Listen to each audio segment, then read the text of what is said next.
Nvidia అతి తక్కువ కాలంలో శరవేగంగా ఎదిగిన కంపెనీ. $4 ట్రిలియన్ వర్త్ ఉన్న కంపెనీ ఇప్పుడు అది. ఎన్విడియా ఒక దేశ ఆర్థిక వ్యవస్థ కంపేర్ చేస్తే దగ్గర దగ్గర భారతదేశం ఆర్థిక వ్యవస్థ ఎంత ఉందో అంత సైజ్ లో ఉంది ఎన్విడియా కంపెనీ. అంతేకాదు చాలా తక్కువ మంది ఎంప్లాయీస్ తో చాలా ఫాస్ట్ గా గ్రో అయిన కంపెనీ. యాపిల్, మైక్రోసాఫ్ట్ ఇలాంటి కంపెనీలని దాటేసి ఎన్విడియా ఇప్పుడు అతి పెద్ద నెట్వర్త్ ఉన్న టెక్ కంపెనీగా ఎదిగింది. దాని CEO జెన్సన్ హ్యూయాంగ్ రీసెంట్ గా ఒక పాడ్కాస్ట్ లో మాట్లాడుతూ, నేను నా మేనేజ్మెంట్ టీమ్ లో చాలా మందిని బిలియనీర్స్ గా మార్చేశాను, చాలా మందిని కోటీశ్వరుల్ని చేసేసాను. ఇది ప్రపంచంలో ఏ టెక్ కంపెనీ గానీ ఇతర కంపెనీస్ లో సీఈఓలు చేయలేని పని నేను చేసి చూపించానని చెప్పారనమాట. ఈ పాడ్కాస్ట్ యొక్క కాంటెక్స్ట్ చాలా డిఫరెంట్ కాంటెక్స్ట్ అన్నమాట.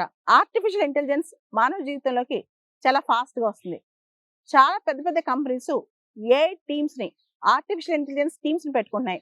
అయితే చిన్న టీం ఉన్నా సరే ఏ కంపెనీస్ చాలా ఫాస్ట్ గా గ్రో అవుతున్నాయి. హార్డ్ వర్కింగ్ చేసి స్మార్ట్ వర్కింగ్ చేసే 150 మంది ఉన్న టీం కూడా ఏ టీం కూడా ఇప్పుడు చాలా ఫాస్ట్ గా పైకి వెళ్ళిపోతున్న కంపెనీస్ ఉన్నాయి ప్రపంచవ్యాప్తంగా.